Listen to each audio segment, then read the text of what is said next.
The cold came early that year. By the middle of November, the Bitterroot Range had already swallowed its first hard snow, and the passes that connected the high country to the valleys below had turned to sheets of ice so thick a man could chip at them for an hour and still not reach dirt. Silas Crale woke before dawn, as he always did. The darkness inside the cabin was absolute, broken only by the faint orange glow of embers dying in the fireplace. He lay still for a moment, listening to the wind move around the walls of the structure he had built with his own hands nearly 3 years ago. The wind never stopped up here. Even on days when the sky was perfectly clear and the sun hung low over the peaks, the wind kept moving, testing the joints of the cabin, searching for weaknesses it would never find. He was 41 years old. He had not spoken more than a dozen words to another human being in the past 5 months. That was the way he wanted it. Silas rose and dressed in the dark, pulling on layers of wool and leather that had become as familiar as his own skin. His boots were stiff from the cold, and he worked his feet into them slowly, methodically, the way he did everything now. There was no rush. There was never any rush. The mountain did not care about time, and Silas had learned to stop caring about it too. Outside, the temperature was somewhere below zero. He did not own a thermometer. He knew it was cold because the inside of his nose froze on the first breath, and the leather of his rifle strap stiffened against his shoulder before he had made it 100 yards from the cabin door. The trap line ran east along the ridge, then dropped down toward the lower tree line where a frozen stream bed cut through the pines. He kept 4 traps spaced out along that stream, and in a good week they would yield enough rabbit and grouse to keep him fed without touching his stores. This was not about survival anymore. He had enough supplies to last until spring.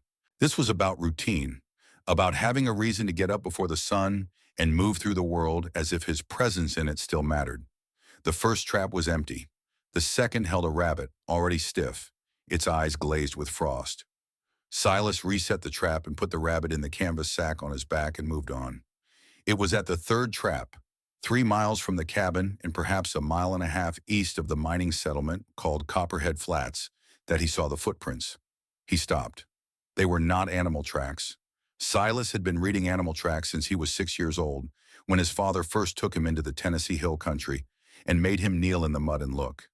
He knew the difference between a deer and an elk, between a wolf and a mountain lion, between a rabbit running and a rabbit being chased. These were human footprints, small, made by a foot without proper boots, maybe without any boots at all. The impressions were shallow in some places and deep in others, which told him the person had been moving unevenly, favoring one side. The right foot dragged slightly. He could see where the toe had caught the surface of the snow instead of lifting clear of it. He looked up from the tracks and followed their direction with his eyes. They came from the southeast, from the direction of the settlement. They were heading roughly north, toward nothing in particular, toward the deeper wilderness where no trails went and no shelter waited. Silas stood there for perhaps 10 seconds. A man who has lived alone in the mountains long enough starts to think in practical terms about everything. Sentiment gets worn away by weather and solitude the way water wears away stone. What he thought, standing over those footprints, was not who is this or what happened. What he thought was that whoever made these tracks was in trouble. Bare feet in this temperature meant frostbite within the hour. The dragging gait meant exhaustion or injury. The direction away from town and into open country meant the person either did not know where they were going or did not care. Neither of those possibilities ended well. He followed the tracks. It took him perhaps 6 minutes. The trail curved around a stand of pine and dropped down a gentle slope to a small depression in the ground, the kind of natural hollow where the wind would not reach as strongly.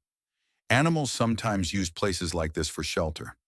She was lying there face down in the snow. Silas approached carefully, his rifle still on his shoulder, but his hand near the stock. He had learned long ago that caution was not the same as fear. Caution was what kept a man alive when the world stopped making sense. She was a woman, young, maybe early 30s. She was wearing a dress that had been fine once, dark blue with some kind of stitching at the cuffs, now torn and filthy, and nowhere near adequate for the cold. Her hair was dark brown and frozen at the ends where it had gotten wet. Her hands were at her sides, palms down against the snow, and she was not moving. He knelt beside her and pressed 2 fingers to the side of her neck. A pulse, slow and weak. But there. He turned her over carefully, supporting her head with one hand. Her face was pale in a way that had nothing to do with cold alone. There was a bruise along her left cheekbone, yellowish at the edges, a few days old. Her lips were cracked. Her feet were wrapped in what looked like strips torn from a petticoat, soaked through and beginning to freeze solid around her toes. Her eyes were closed. Whatever had brought her out here in the middle of a Montana winter night, she had nothing left to fight it with. She had simply lain down in the snow and given up or given out, and the difference between those two things did not matter much at this temperature. Silas looked at her hands. The left hand had an old scar across the palm, a thin white line that had healed well. The right hand, the forefinger specifically, had a small callus on the inside of the first joint, the kind that comes from holding a pen for long hours over many years. A person who wrote, a person who had been educated. He noticed the bruise again, the shape of it, 4 points of pressure along the cheekbone, one larger mark below the eye, the shape of a hand. Someone had hit her. He did not know why he noticed these things. He noticed everything. That was how he had survived nearly 3 years alone. You notice things or you do not survive. He picked her up. She weighed less than she should have, less than a woman of her height ought to weigh. He adjusted her across his shoulders the way he would carry a deer carcass, her weight distributed so he could move without losing his balance.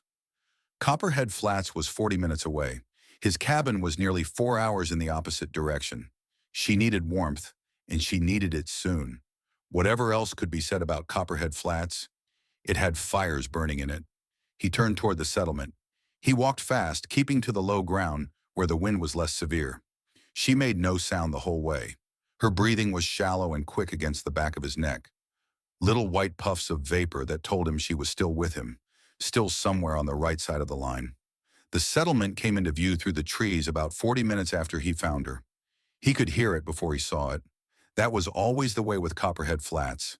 It was the kind of place that generated noise the way a wound generates heat, constantly and without real purpose. Men shouting, a dog barking, the distant clang of metal from the direction of the mine equipment sheds. And then, underneath all of that, a voice he did not recognize, raised and carrying, with the practiced projection of a man who had done this before, performing for a crowd. Silas stopped at the tree line. $5,000, the voice was saying. That is what the territory is offering for information leading to the capture of Nora Vance, formerly Nora Whitmore, daughter by adoption of the late Governor Edmund Whitmore. Brown hair, amber eyes, approximately 30 years of age. Wanted for the murder of the governor and for the attempted murder of her husband, one Garrett Vance, prominent landowner and former state senator. If anyone has seen this woman or has knowledge of her whereabouts. Silas looked down at the woman on his shoulders. Brown hair. He could not see her eyes from this angle, but he had noted the color when he turned her over. Amber, the brownish gold of creek water in late afternoon. He stood at the tree line and listened to the rest of what the man was saying. The man's name, Silas would learn later, was Felix Strand. He was a drifter and a schemer who had washed up in Copperhead Flats some months before and made himself useful to various people in various ways, none of them particularly honorable. Felix Strand was holding up a paper with a drawing on it, turning it so the crowd gathered in the frozen mud of the main street could see. Silas did not need to see the drawing. $5,000 was more money than most men in that crowd would see in a decade of work. It was enough money to buy land, to buy equipment, to buy a different life entirely. And Felix Strand was offering it to anyone who could produce the woman. Silas looked at her again, at the torn dress and the frozen feet and the bruise on her cheekbone that was several days old, at the hands that told him she was educated and that she had been through something hard before she ended up face down in the snow on a hillside 3 miles from anywhere. $5,000. Then something else registered. The voice. Felix Strand's voice. Silas had heard it before. 5 years ago, in a courtroom in Helena, a man with that same voice had stood before a judge and sworn under oath that Tobias Crail had signed away his rights to the Stone Creek Mining Partnership, that the signature was genuine, that he had witnessed it himself. It had been a lie. The signature was a forgery.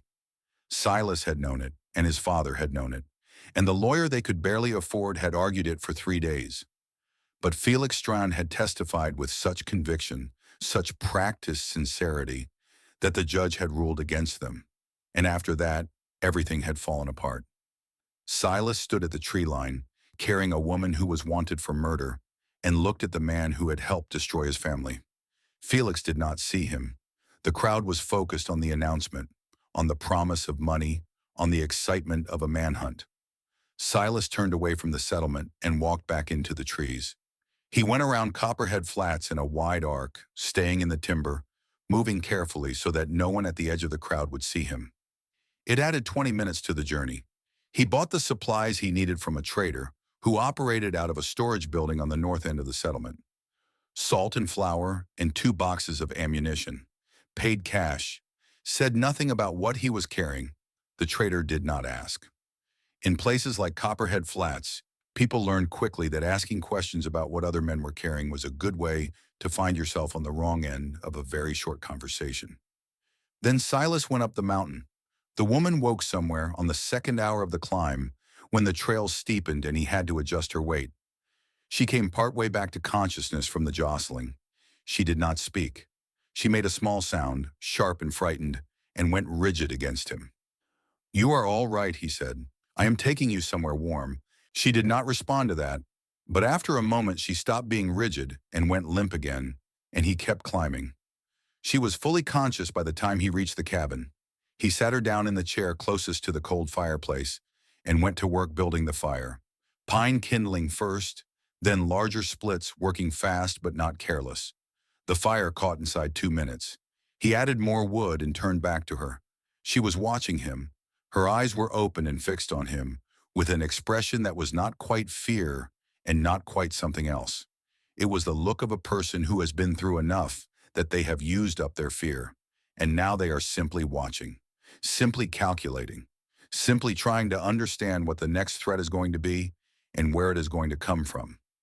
Silas had seen that look before. He had worn it before. "You need to get the feeling back in your feet," he said. "Take those wrappings off. Get them close to the fire, but not too close." She looked at her feet. Then she looked at him.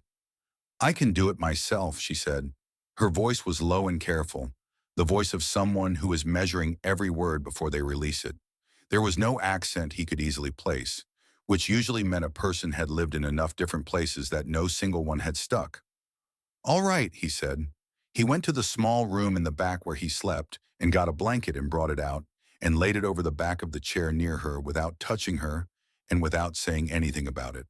Then he went to the stove and started water heating for something hot to drink and got the dried meat and the last of the cornmeal from the shelf to start something more substantial. He did not look at her while he worked, but he was aware of her the whole time. The way you are aware of a deer that has stepped into the edge of your field of vision. Any sudden movement and it is gone, or it charges, and you do not know which. She got the wrappings off her feet herself. She did not make a sound doing it, but he could see from the corner of his eye that at least 2 of her toes on the right foot were badly frostbitten, white and hard. She held her feet toward the fire and sat very still. Silas set a mug of hot water with some dried herbs in front of her and went back to the stove. They were quiet for a long time. The fire built itself up and the cabin began to warm, and the wind outside moved around the walls the way it always did in winter, testing for weaknesses, finding none. "Where am I?" she asked. "About 4 hours from Copperhead Flats. Higher up. My cabin. You live here alone?" "Yes." She was quiet again. "I heard them in the settlement," she said. "Talking about me." Silas did not say anything. "You heard them too," she said. It was not a question. "Yes. And you still brought me here." "You were dying," he said. "I do not leave people to die in the snow if I can help it." She considered that. "Most men would have taken the money," she said. "I am not most men." She wrapped both hands around the mug and looked into it. "My name is Nora Whitmore," she said. "My married name is Vance, but I do not use it. My father by adoption was Governor Edmund Whitmore of Montana Territory." Silas kept his back to her and kept working at the stove. "My husband is Garrett Vance," she said. Silas set down the wooden spoon he was holding. He set it down carefully, the way you set something down when you need a moment, and you do not want your hands to do something your head has not authorized. He had my father killed, she said. He arranged it and then put the blame on me. I have been running for 11 days. Silas turned around. She was looking at him steadily. There were no tears. There was no performance in it. She said it the way you state a fact about the weather or the terrain. Here is what happened. Here is where things stand. Silas crossed to the shelf on the wall beside the fireplace. There was a small wooden box on it, the kind you can buy at any dry goods store for a few cents. Plain pine with a fitted lid. He took it down. He opened it and removed the paper inside, a document that had been folded and unfolded so many times the creases had worn soft, and he laid it on the small table between them. She looked at it. It was a contract. The paper was dated 1869. At the top it read, in the formal language of legal documents of the era, Articles of Partnership for the purpose of mining operations at Stone Creek, Montana Territory. 3 signatures at the bottom, Garrett Vance, Edmund Whitmore, Tobias Crail. She read it. She read it slowly and carefully, which told him she was taking it in, not just looking at it. Tobias Crail, she said. She looked up. My father, Silas said. In 1869, Silas said, your husband and your father altered the partnership records. Removed my father's name. The land, the operation, every dollar that came out of Stone Creek went to 2 men instead of 3. My father had no legal recourse left to him. A man named Felix Strand testified that my father had signed away his rights. It was a lie, but the court believed him. We lost everything, our home, our land. The following winter was hard and we had nothing to shelter in. He stopped. My wife's name was Martha, he said. She had trained as a nurse before we married. She was the one who kept us together when things got difficult. She did not survive that winter. Nora sat very still. The fire crackled beside her. The wind moved outside. She looked at the document on the table. She looked at it for a long time. I did not know, she said. I know you did not, Silas said. How do you know that? Because you are here running from the man instead of living comfortably on what he took. That is how I know. She was quiet. Then slowly she set the mug down on the table beside the contract. She straightened her back in the chair the way a person does when they are deciding something. Then we have both lost something to the same man, she said. Yes, and you still brought me here, knowing who I was. Silas picked up the document and folded it back along its worn creases and put it back in the box and put the box back on the shelf. I told you, he said, I do not leave people to die in the snow. She looked at the box on the shelf for a moment. Then she looked at him. What happens now, she said. Tonight you sleep, he said. Tomorrow we figure out the rest. She was still asleep when Silas went out the next morning. He rose before the light as he always did and dressed in the dark and took his rifle from its place beside the door and went outside without making noise. The cold was less punishing than the day before.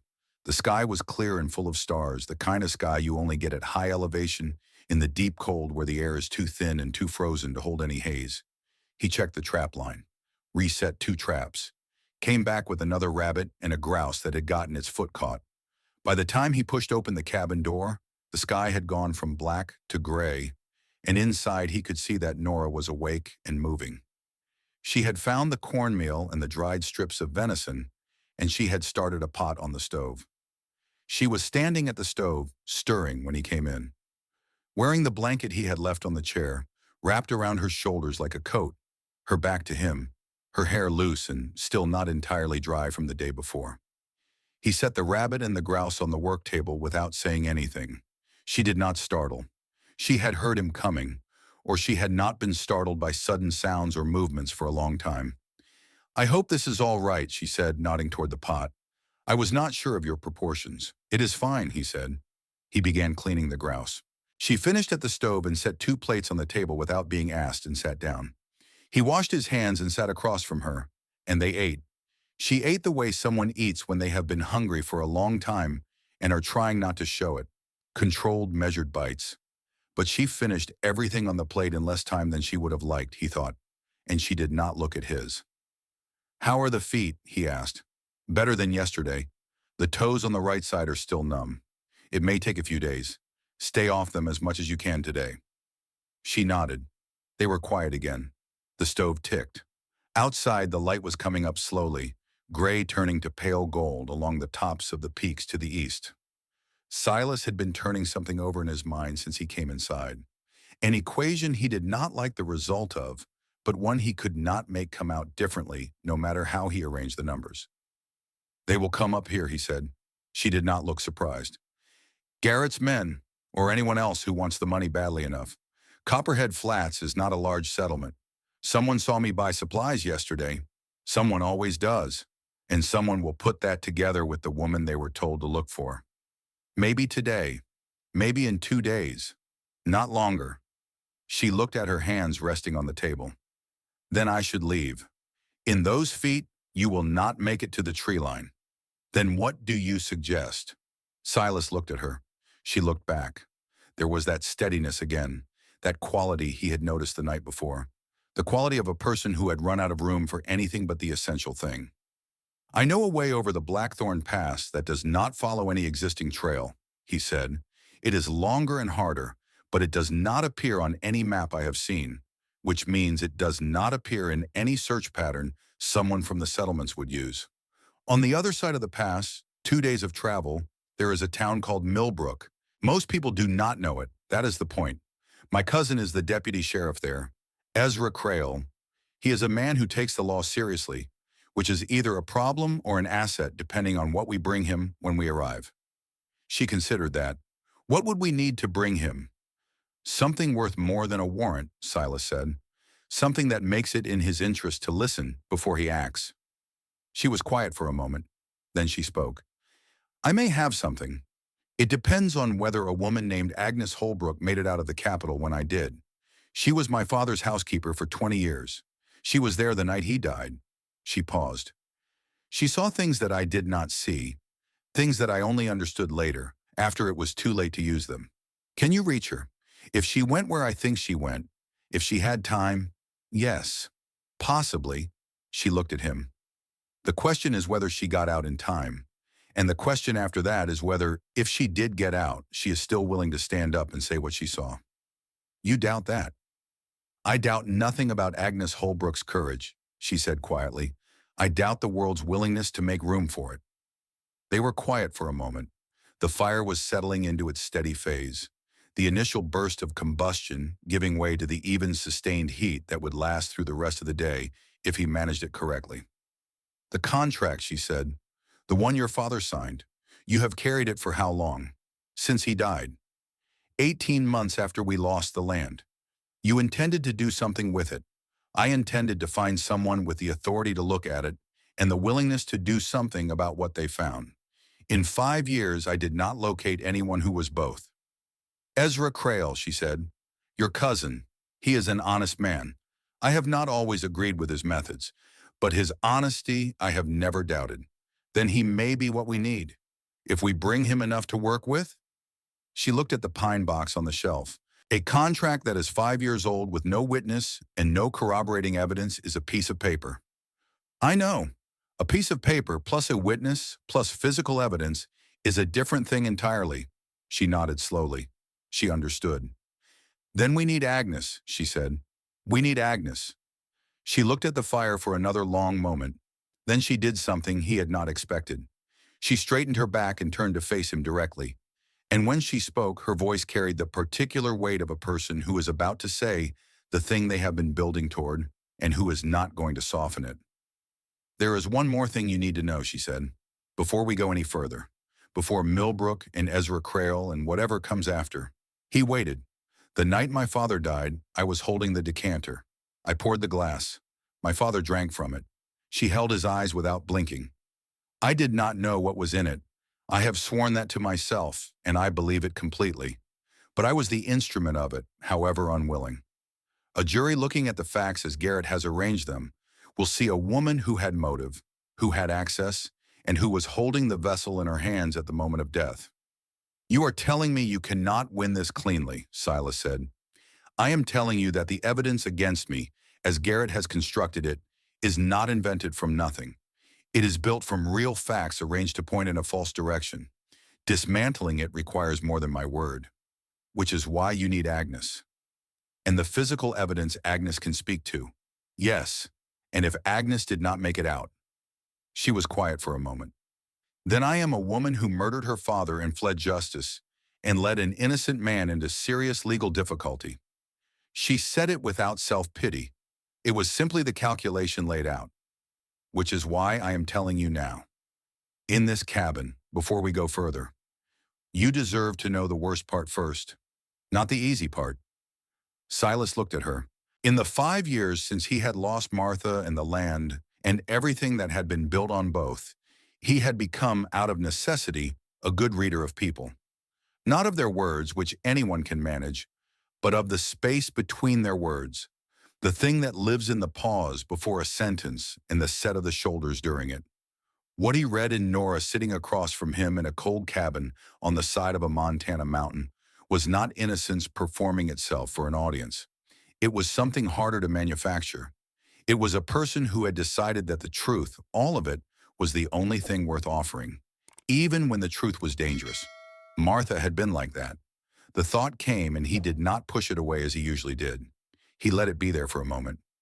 "Martha," he said, and then he stopped. And then he continued.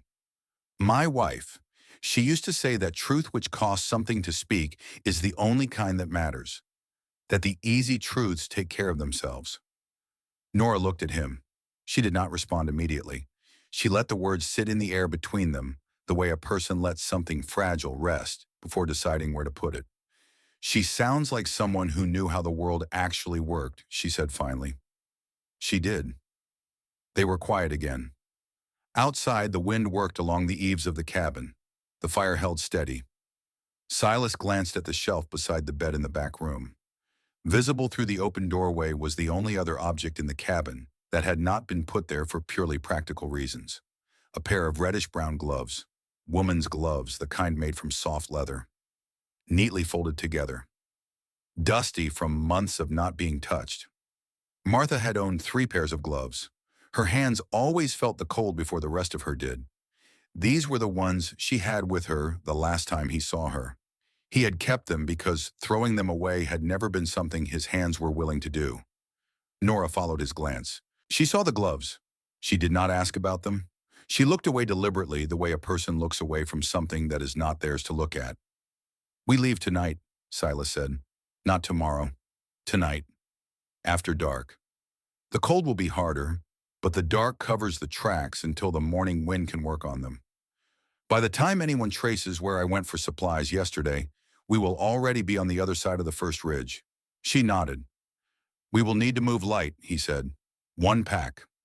Only what is necessary." "I have nothing to bring," she said. "I left with what I was wearing." Silas stood and began organizing the pack. He moved methodically around the small space, taking what they would need and leaving what they would not. 2 days of food, the medical kit, rope, the rifle and ammunition, the small hatchet for fire building on the trail. He crossed to the shelf to take down the compass that he kept there. He stopped in front of the reddish-brown gloves. It was a brief stop. He was not performing it. It was simply a moment where his body paused before his head told it to move on. He picked up the compass, turned toward the pack. Then, without planning to, he reached back and picked up the gloves and slid them into the inside pocket of his coat, the one closest to the chest, not in the pack, not where they would be jostled around with rope and ammunition and dried meat. The inside pocket. He did not explain this. She did not ask.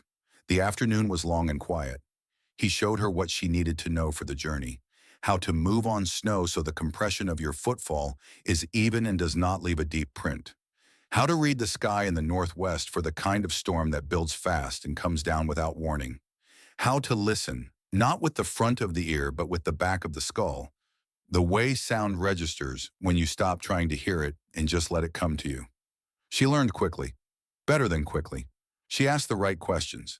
The how questions instead of the why questions, which told him she was someone who operated on practical information rather than needing to understand the theory first. And then, in the late afternoon, while he was at the far end of the clearing, splitting the last of the wood that needed splitting before they left, she came to the door of the cabin. "There are horses," she said. "To the south. I would estimate half a mile." Silas set the axe down. He listened. The wind was moving from the north, which meant sounds from the south were coming against it. He could hear nothing. "You are certain." "My father raised me to identify horses by sound from the time I was small," she said. "He said it was the most important skill for anyone living near the frontier. More than one animal, moving carefully, not at a trot, the kind of movement that means the riders are watching the ground."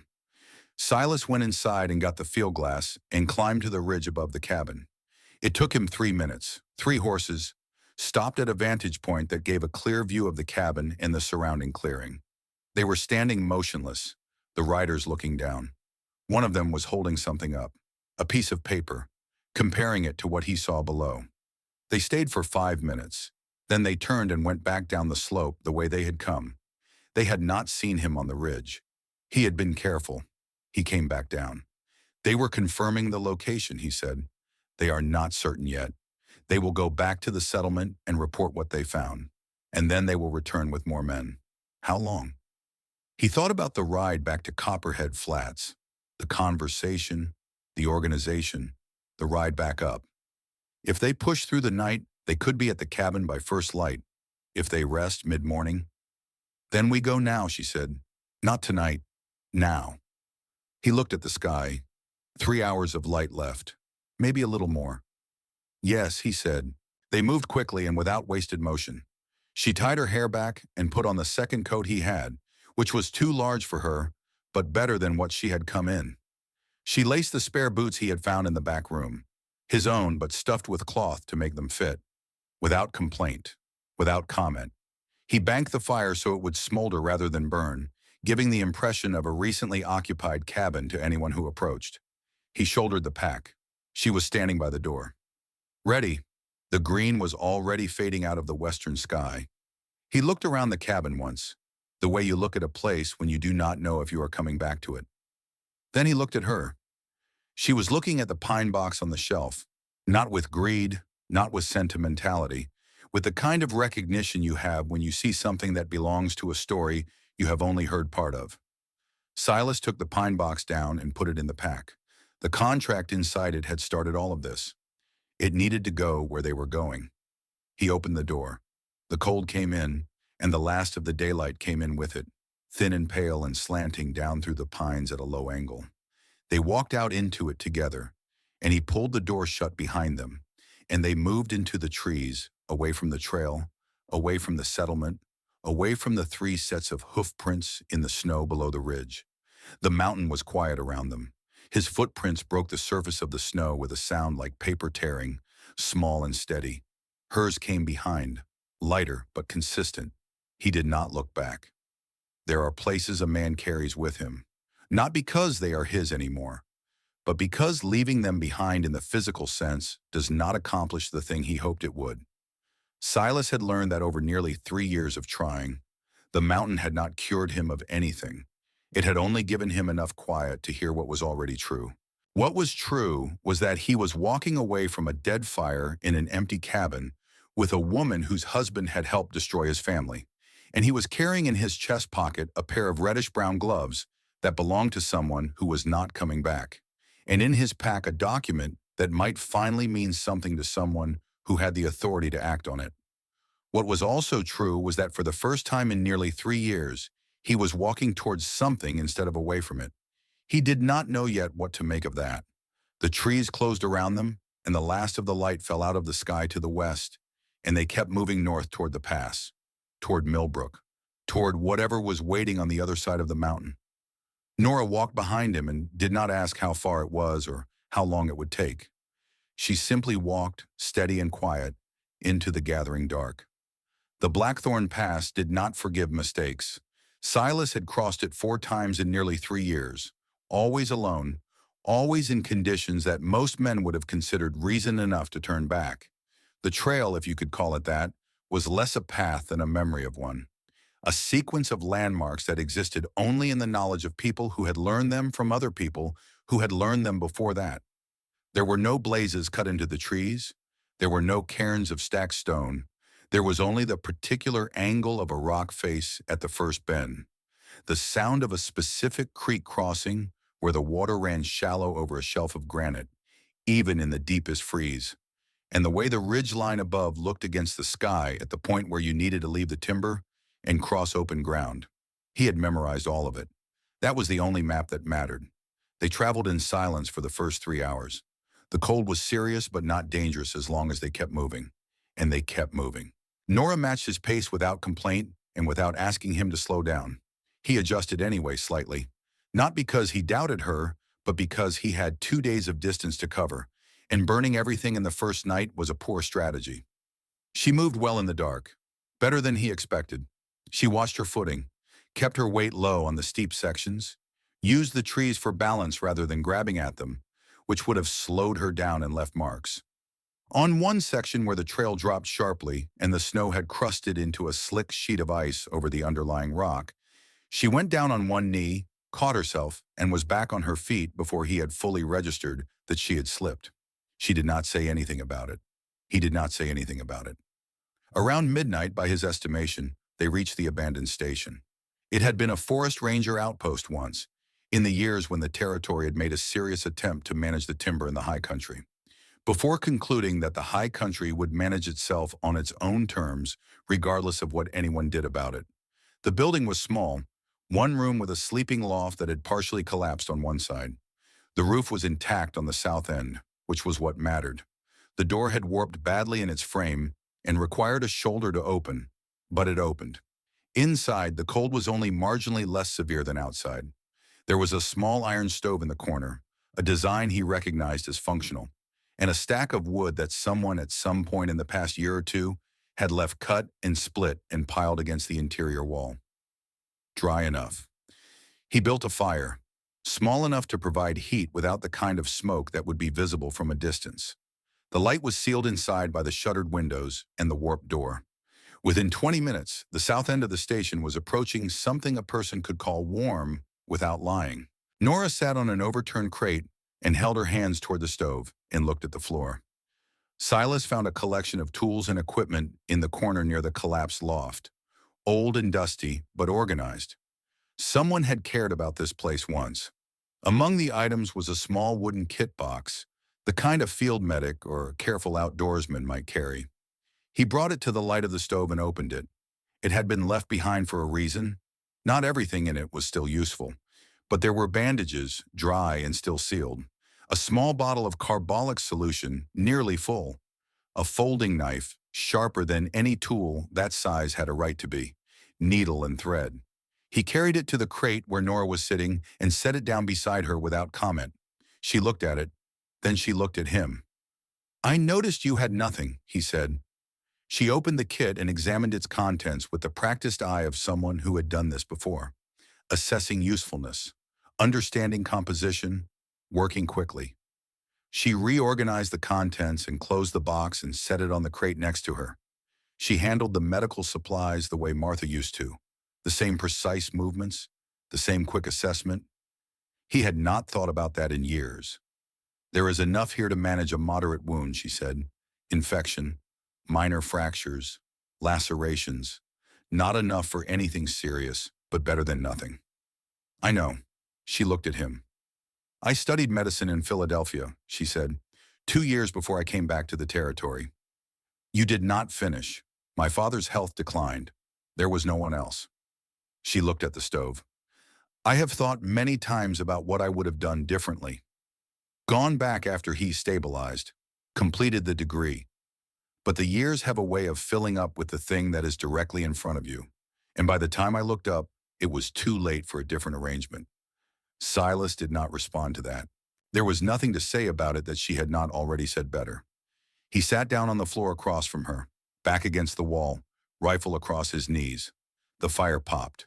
Outside, the wind was picking up along the ridge, the sound it made when it had nothing in its way for the next several miles.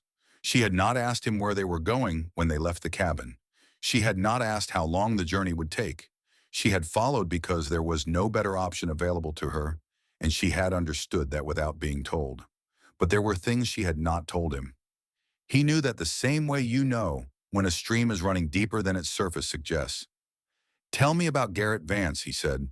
She looked up from the fire. "What do you want to know? How a man who did what he did to my family in 1869 was still operating freely in 1874. How no one stopped him. Because he is very good at arranging things so that other people are responsible for them, she said.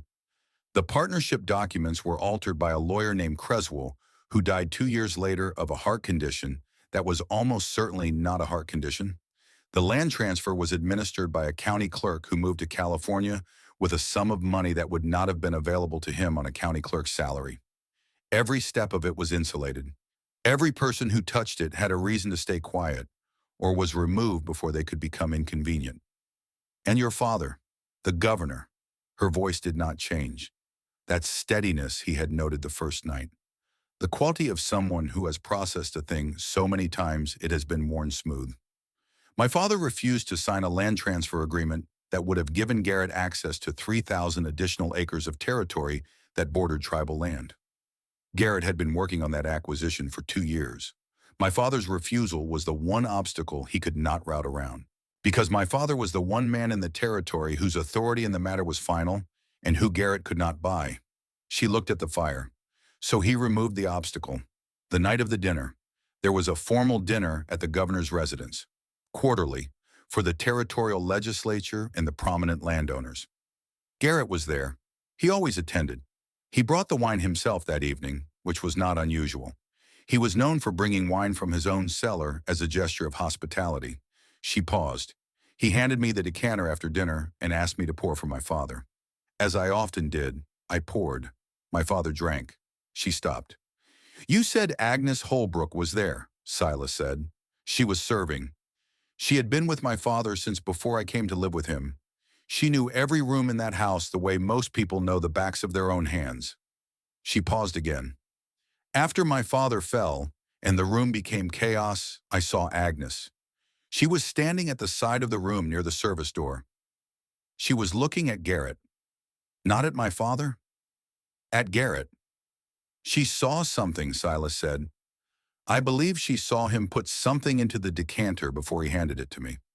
But in the confusion of the evening, and then in the days that followed when Garrett's version of events began to take shape in the official record, there was no space for what Agnes had seen. And Agnes, he said, is a woman of 60 years who has lived her entire life understanding exactly how much weight her word carries in a room full of men with legal authority. Not enough, he said.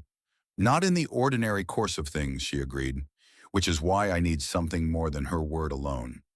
Silas thought about that. You said you thought you knew where she had gone.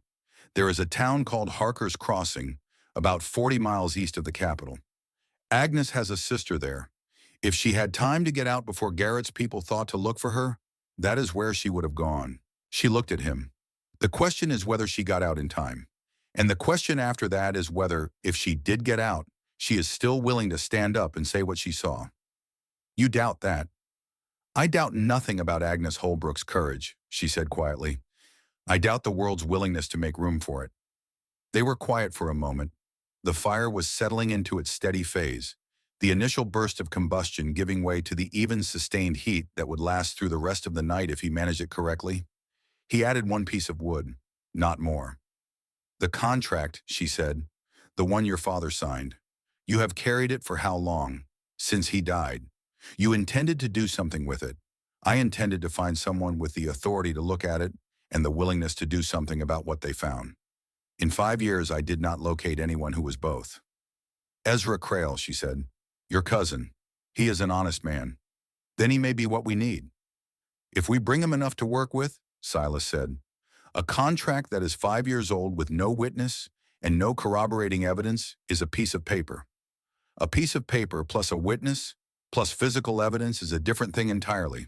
She nodded slowly. She understood. Then we need Agnes, she said. We need Agnes.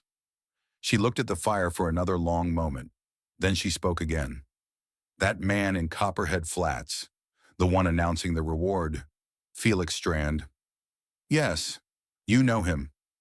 5 years ago, he testified in court that my father had signed away his rights to the Stone Creek Partnership. It was a lie, but the court believed him. He works for Garrett, she said. He works for whoever pays him. And right now, Garrett is paying him to find you. And if he finds us, then he will report to Garrett. and $5,000 will ensure he never stops looking. Nora looked at the fire. Felix Strand knows too much about Garrett's operations, she said quietly. When this is over, whether Garrett wins or loses, Felix becomes a liability. Men like Garrett do not tolerate liabilities. You think Garrett will turn on him? I think Felix knows it too, which is why he might be more useful to us than to Garrett. If approached correctly, Silas considered that. We are getting ahead of ourselves, he said. First we need to reach Millbrook. Then we need to reach Agnes. Then we can think about what else might be possible. She nodded. The fire crackled. Outside, the wind moved along the eaves. Do you ever think about revenge? She asked. He looked at her. Every day for nearly 3 years. Then why did you not act on it? Because Martha would not have wanted me to become a killer. And because killing one man does not return what was taken. She looked at him for a long moment. She sounds like she knew the difference between what people say and what they actually mean, Nora said. She was the wisest person I ever knew. They were quiet. Then Silas spoke again. Sleep, he said. We move again before light. The second day of the pass is harder than the first, and I want to be off the open ridge before the afternoon wind comes up.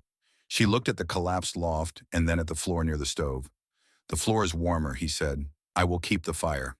She took the blanket from the pack and lay down near the stove, her back to the wall, facing the room. Not facing away. A person who sleeps facing the room is a person who has learned to keep watch even while resting. Silas settled back against the opposite wall with the rifle. The fire ticked and settled. He did not sleep. He did not try to. The second day was harder, as he had said it would be. They rose before first light and moved out of the station into a morning that was colder than the night before. The sky was clear, which meant the sun would eventually warm things. But for now, the air had that particular bite that comes when there is no cloud cover to hold in whatever heat the earth has managed to retain. They climbed for 3 hours before they reached the open ridge. The timber fell away, and the world became a vast white expanse, broken only by the dark line of the ridge itself, stretching north toward the pass proper. This was the exposed section, a 1.5 miles of open ground where there was nothing between a person and the wind except the clothes they were wearing. Silas had crossed it 4 times and never liked it. They moved fast.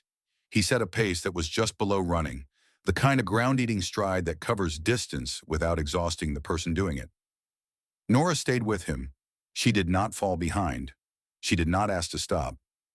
Halfway across the open ground, he heard horses. He stopped, turned, looked south. 3 riders had emerged from the timber, perhaps 1/2 mile behind them. They were moving at a careful trot, picking their way along the ridgeline, following the tracks that Silas and Nora had left in the snow. They had been faster than he expected, or they had not rested at all.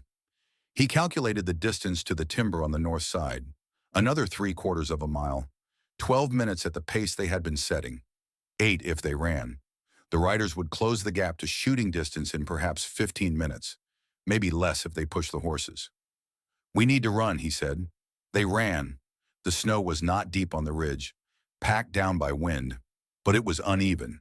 Every third step caught on something, a hidden rock, a drift that had formed behind an invisible obstacle, the kind of running that exhausts you twice as fast as running on flat ground. Silas glanced back once. The riders were gaining. One of them had a rifle out now, though he was not aiming. Not yet. The range was still too far for accuracy from horseback. The timber was perhaps 400 yards ahead. He could see the dark line of the pines against the snow, the shadow of the forest where they would have cover. 300 yards. A shot cracked behind them. The sound was flat and hard in the cold air. The bullet went somewhere to their left, throwing up a small spray of snow. They kept running. 200 yards, another shot. This one closer. He could hear the whine of it passing. 100 yards. The trees were close enough now that he could see individual branches. The shadow of the forest was reaching toward them. 50 yards. A third shot. This one hit the snow perhaps 10 feet to their right. Still not close enough to matter. But the riders were getting their range now. And then they were in the trees. The forest swallowed them. The light dropped. The sound of the wind changed, filtered through thousands of branches instead of coming straight at them. Silas grabbed Nora's arm and pulled her off the obvious path, into a denser section of timber where the undergrowth was thick and the sightlines were short. They stopped, listened. The horses had reached the tree line. He could hear them snorting, stamping, men's voices low and questioning, debating whether to follow into the trees. Horses were not made for this kind of terrain. In open country, they gave their riders an enormous advantage. In dense timber, they became a liability. The men would have to dismount and proceed on foot if they wanted to follow. The voices continued for perhaps 2 minutes. Then the sound of the horses changed direction, moving back, retreating. They gave up, Nora said quietly. No, Silas said. They marked where we entered. They will go back and get more men and wait for daylight. Then they will come with a proper tracking party. He looked at the sky through the gaps in the branches. The sun was perhaps 2 hours past its peak. They had maybe 3 hours of light left. We need to reach the other side of the pass before they can organize, he said, and we need to do it without leaving tracks they can follow. He led her deeper into the timber, moving along sections where the snow was thin or absent, where fallen logs and rocky outcroppings broke up the surface. It was slow going, much slower than the open ridge, but it was the kind of going that did not leave a clear trail. They came down out of the Blackthorn Pass as the last light was fading from the sky. Millbrook appeared below them in the valley, small and quiet, with perhaps 200 people in the main settlement. A main street of packed dirt, frozen solid this time of year. A church with a white steeple that was slightly crooked. A general store, a feed store, a small hotel, a building that served as both the doctor's office and the office of the deputy sheriff. They had made it. Ezra Crail looked up from his desk when they came in. He was younger than Silas by 5 years, which put him at 36, but he had the look of a man who had aged deliberately, who had chosen at some point to take on weight of a certain kind because the job required it. Lean and sharp-faced, with careful eyes behind a pair of wire-rimmed glasses that he wore reluctantly and only when working with documents. He looked at Silas. He looked at Nora. He looked back at Silas. Silas, he said. Ezra. Ezra closed the ledger on his desk. He set down his pen. He took off the glasses and folded them into his breast pocket. All of this he did slowly and carefully, the way a man does things when he needs a moment to think before he speaks. Sit down, he said. Both of you. They sat. Ezra looked at Nora for a long moment. Silas could see him working through what he knew. The description on the warrant, the reward amount, the charges. He was not a man who could be rushed through that process, and there was no point in trying. I know who you are, he said to her. I expected you would. The warrant came through here 4 days ago. I have it in that drawer. He indicated the desk drawer to his right without looking at it. $5,000 is a significant sum. It is, she agreed. I am not going to pretend it means nothing to me, Ezra said. I have been honest about money my entire life. $5,000 would solve several problems I currently have. He looked at Silas. Silas, what are you doing? Bringing you a situation that deserves to be heard, Silas said. She is wanted for murder. She is wanted for a murder that Garrett Vance committed and arranged to have attributed to her, which is not the same thing. Ezra was quiet for a moment. That is a serious claim. I have a serious document. Silas reached into the pack and took out the pine box and set it on Ezra's desk and opened it. Ezra looked at the contract. He picked it up. He read it with the careful attention he gave everything in written form. Tobias Crail, he said quietly. My father. I remember your father, Silas. I was 20 years old when this happened. I remember what it did to your family. He set the document down. He looked at Silas. This is 5 years old. In the absence of corroboration, it is a piece of paper. I know that, Silas said. Do you have corroboration? This was the moment. Silas looked at Nora. She took it. There is a woman named Agnes Holbrook, she said to Ezra, leaning forward slightly. Her voice was clear and direct. She was my father's housekeeper for 20 years. She was present at the dinner the night my father died. She was standing near the service entrance when Garrett Vance prepared the decanter of wine before handing it to me to pour. She paused. She saw what he put into it. Ezra looked at her. Where is this woman now? I believe she is in Harker's Crossing. If she was able to get out before Garrett's people thought to look for her. You believe, I cannot be certain. But Agnes Holbrook is not a woman who frightens easily. And she is not a woman who fails to prepare for the contingencies she can foresee. Ezra sat back. He put both hands flat on the desk and looked at them. A witness's testimony alone, in the current legal climate of this territory, carries weight proportional to the standing of the witness, he said carefully. I am not saying that is right. I am saying it is the reality we are working within. I know what you are saying, Nora said. Agnes Holbrook is a woman of color in Montana Territory in 1874. Her word against Garrett Vance in a territorial court with his money and his legal representation. I know, she said, which is why her word alone is not what I am proposing to bring. Ezra looked at her. What else is there? Before she could answer, the door of the office opened. They all turned. The man in the doorway was perhaps 45, broad across the shoulders, with the kind of stillness about him that comes from professional training in the management of dangerous situations. He wore a heavy coat with no identifying markings and a hat pulled down against the cold. He was not carrying a visible weapon, which in Silas's experience meant nothing. He looked at Nora. He looked at Silas. He raised both hands slowly away from his sides, palms out. I am not here for Garrett Vance, he said. I am here because Agnes Holbrook asked me to find Mrs. Vance. She said if anyone knew where Mrs. Vance had gone, it would be someone in this direction. The room was very still. Who are you? Ezra said. His hand had moved toward the pistol on his hip without completing the journey, resting on the edge of the desk instead. My name is Dolan Marsh. I was employed by Garrett Vance for 4 years as an investigator.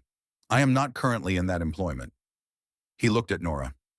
Agnes Holbrook is in Harker's Crossing. She is safe. She sent me ahead because she is traveling on foot and it is slow going. She will be in Millbrook by tomorrow morning if the weather holds. Nobody said anything. Then Nora said very quietly, Agnes is coming here. She is. Dolan Marsh lowered his hand slowly. She has something with her. A bottle.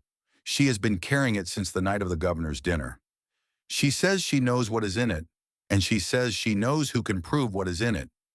Silas looked at Nora. She was looking at Dolan Marsh with an expression he had not seen on her face before. Not quite surprise. Something closer to the feeling you have when a door you had given up on opens. Why are you doing this? Ezra said to Dolan Marsh. You worked for Vance. Dolan Marsh was quiet for a moment. He looked at the floor, then at the wall, then at Ezra. I have a son, he said. He is getting married in the spring. He wrote me a letter asking whether I would attend. A pause. I have been asking myself what kind of father attends that wedding, and what kind of father cannot. Ezra looked at him for a long moment. Sit down, he said. Dolan Marsh sat down, and then the door opened again. Felix Strand stood in the opening, smaller than Silas remembered from the sound of his voice in Copperhead Flats. A narrow-shouldered man in his middle 40s, with the watchful eyes of someone who had survived by paying attention to every exit in every room he entered. He looked at the assembled group with the expression of a man who has walked into something larger than he expected and is rapidly recalculating. He looked at Nora. I heard you were in town, he said to her. I have been following this situation from Copperhead Flats. He reached into his coat. Everyone in the room tensed. He produced with exaggerated slowness a small object and held it up. I do not want trouble.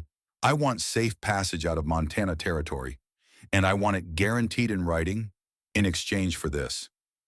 It was a bottle, small, dark glass, sealed with wax, the kind of bottle a decanter stopper might fit. It was perhaps a quarter full of something dark, dried to a residue along the bottom. Nora went still. The way a person goes still when they recognize something they were not certain they would ever see again. Then she stood. Where did you get that? It was not a question. Her voice had dropped to something very quiet and very controlled. Found it behind the kitchen of the governor's residence, Felix Strand said, 3 days after the dinner. Somebody had thrown it in the rubbish, only it had rolled under a shelf and not made it into the bin. I picked it up because I thought I could sell it.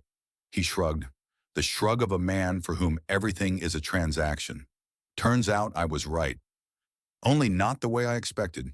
He paused and something flickered in his eyes, something that was not quite calculation. I also know how Garrett operates, he said. When this is over, win or lose, everyone who knows too much becomes a problem. I have seen what happens to his problems. I would rather take my chances with the law than wait for his men to find me in some alley in California. Nora took one step toward him and stopped. She was looking at the bottle the way a doctor looks at a symptom they have been trying to locate. That is the decanting bottle, she said. From that evening. I recognize the label. My father kept that wine specifically for formal occasions. She looked at Ezra. The residue at the bottom. If that is what I think it is. If a physician examines it and confirms what Agnes saw Garrett add to it. It is corroboration, Ezra said. He was already standing. It is more than corroboration, Nora said. It is proof. Ezra looked at Felix Strand. You will sign a statement, sworn, describing where you found it, when, and the condition it was in. Felix Strand looked pained. About the safe passage. You will have it, Ezra said. Signed by me, which means it is legal and binding in this territory. But you sign first. Felix Strand calculated rapidly. Then he nodded. Ezra turned to Dolan Marsh. And you? I will testify to everything I know, Dolan Marsh said. I kept records. 4 years of records. I kept them because I understood that the day might come when I needed to account for what I had done. That day is today. Ezra looked at Silas. Silas looked at the pine box on the desk with the contract inside it. And you have this, Ezra said. And I have this. Ezra stood very still for a moment in the center of his small office. A man taking the measure of something before committing to it. Silas had seen him do this before, years ago when they were young and the stakes were considerably lower. He had always been the kind of person who needed to look all the way around a thing before he stepped into it. It was what made him good at his work. He looked at Nora. I need you to understand that I cannot simply dismiss the warrant, he said. What I can do is send an urgent communication to Circuit Judge Harker, who has jurisdiction over both the original charges and a counterclaim of this nature. I can ask him to come to Millbrook for an emergency hearing. In the meantime, I will hold you in protective custody, which means you are here in this building, legally detained, but not transported. That keeps you out of Garrett Vance's reach while we wait for the judge. How long, Nora asked. 2 days, perhaps 3. Harker moves when there is sufficient reason. He looked at the bottle in Felix Strand's hand and at the pine box on his desk. I believe this constitutes sufficient reason. Nora was quiet for a moment.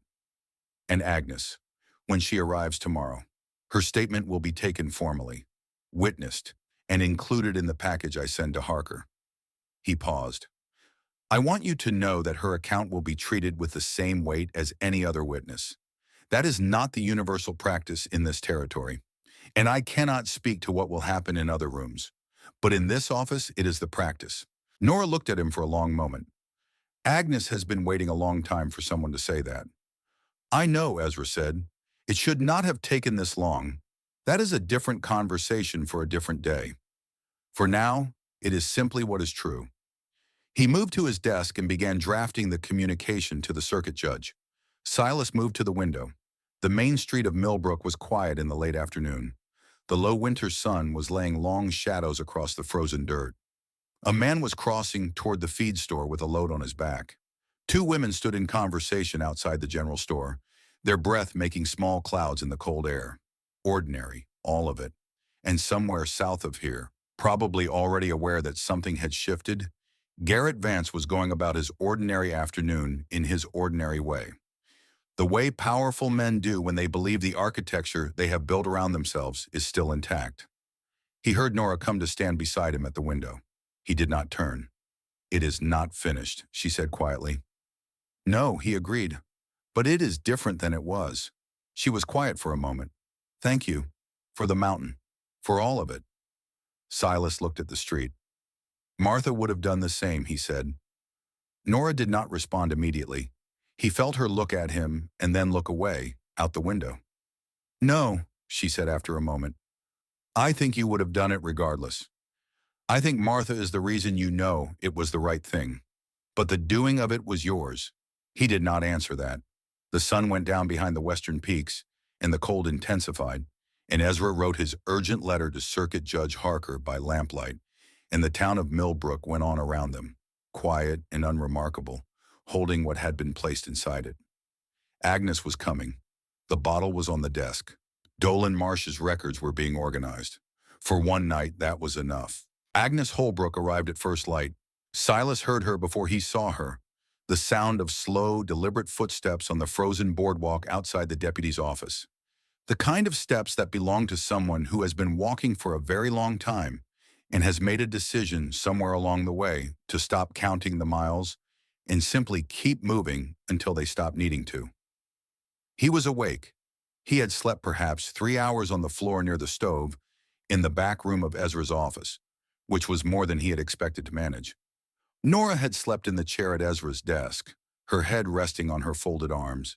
She woke at the sound of the steps at the same moment he did, lifting her head with the instant alertness of someone whose sleep had been light and watchful. Ezra opened the door before Agnes reached it. She was 60 years old. She had walked 40 miles in 4 days through Montana Territory winter in shoes that had not been made for that purpose. She stood in the doorway with her spine rigid and her gaze fixed forward, and she looked at the room, at Ezra, at Silas, and finally at Nora. What crossed her face then was not relief or emotion in any simple form. It was the expression of a person who has carried something heavy for a very long time and has finally arrived at the place where they can set it down. Nora crossed the room and took both of Agnes's hands in hers and did not say anything. Agnes looked at her for a moment, then nodded once. A small, complete gesture that contained everything that needed to be said between them. Silas moved to give Agnes the chair near the stove. She sat. She accepted the coffee Ezra poured without comment and held the cup in both hands and let the warmth work its way in. She looked around the room. At Dolan Marsh sitting in the corner, at Felix Strand's signed statement on Ezra's desk, at the pine box, at the small dark bottle. Her eyes stopped on the bottle. "You found it," she said. "Felix Strand found it," Nora said. 3 days after the dinner, it had rolled under a shelf in the kitchen. Agnes looked at Felix Strand with an expression that was not gratitude and not its opposite, but something more complicated. The look of a person who has learned not to be surprised by where useful things come from. "I need to tell you what I saw," Agnes said to Ezra. "All of it, from the beginning." "When you are ready," Ezra said. He had his ledger open and his pen in hand. "I am ready now," Agnes said. "I have been ready for 11 days. It is the world that has not been ready." She set down the coffee cup and folded her hands in her lap and looked at Ezra directly. "I was in the dining room at 7 in the evening, standing near the service door. My position at formal dinners was always near that door so that I could respond to needs from the kitchen without crossing the main floor unnecessarily. I had been in that position at every formal dinner in the governor's residence for 19 years. Ezra wrote. Agnes spoke. She did not hurry and she did not embellish. She described the evening in precise sequential order. The arrival of the guests, the seating, the first course, the wine service. She described the moment when Garrett Vance had risen from his seat with the specific decanter he had brought himself, a bottle of red wine from his own cellar, and carried it to the sideboard near the head of the table. He had his back to the room, Agnes said, but not to me. I was at the service door, which was at an angle to the sideboard. I could see what his hands were doing. And what were his hands doing? Ezra said. He removed a small glass vial from his inside coat pocket. He uncorked it. He tilted it into the decanter and swirled the decanter gently to mix it. Then he put the vial back into his pocket and turned around and handed the decanter to Mrs. Vance and asked her to pour for her father. The room was quiet. You are certain of what you saw, Ezra said. I am as certain of it as I am of anything I have seen in 60 years of living, Agnes said. I have seen it every night when I close my eyes since the evening it happened. Why did you not say this at the time? Agnes looked at him. The look was not angry. It was patient in the way that a very old truth is patient. The truth that has been waiting so long for someone to ask the right question that it has learned to wait without bitterness. Because I am a black woman in Montana Territory in 1874, she said. Because the men with legal authority in that room that night were the same men who attended Garrett Vance's business dinners and hunted on his land and owed him favors of one kind or another. Because when I stepped forward in the first hours after the governor fell, The man who took my statement was a deputy who worked for the county sheriff, who worked for the territorial authority, which had 3 members who had financial arrangements with Garrett Vance's mining operations. She paused. I am not saying these things in anger. I am saying them because they are the facts of the situation as it existed. And you asked me why. And that is why. Ezra put down his pen. He looked at Agnes for a long moment. What you are describing is a failure of the system that should have protected you and the governor both, he said. I cannot undo that. What I can do is ensure that in this proceeding, your account is treated with the same legal weight as any other witness's account. I am going to write that explicitly into the record, and when Circuit Judge Harker arrives, I am going to say it to him directly. Agnes looked at him. That is more than I expected, she said. Less than what should have been available from the beginning, but more than I expected today. It should have been available from the beginning, Ezra said. I am sorry it was not. Agnes picked up her coffee cup again. She drank. She looked at the bottle on Ezra's desk. That vial he used, she said. The residue it left would have been arsenic trioxide. I know because I have seen it used before in small doses as a treatment for certain conditions. The color and the smell both characteristic. What is in that bottle is consistent with what I saw him add. Ezra looked at Nora. You have medical training, he said. 2 years at the Philadelphia College of Medicine, she said. I can identify arsenic trioxide residue by visual examination and by reaction to certain compounds that any pharmacy can provide. If Dr. Mercer in Millbrook has a basic dispensary, I can confirm it this morning. He does, Ezra said. I will take you there myself. He stood. He looked at the room, at Agnes, at Dolan Marsh, at Felix Strand's signed statement on the desk, at the pine box with the contract, at the bottle. I am sending for Judge Harker this morning, he said. In the meantime, no one leaves Millbrook without speaking to me first. He looked at Dolan Marsh when he said this.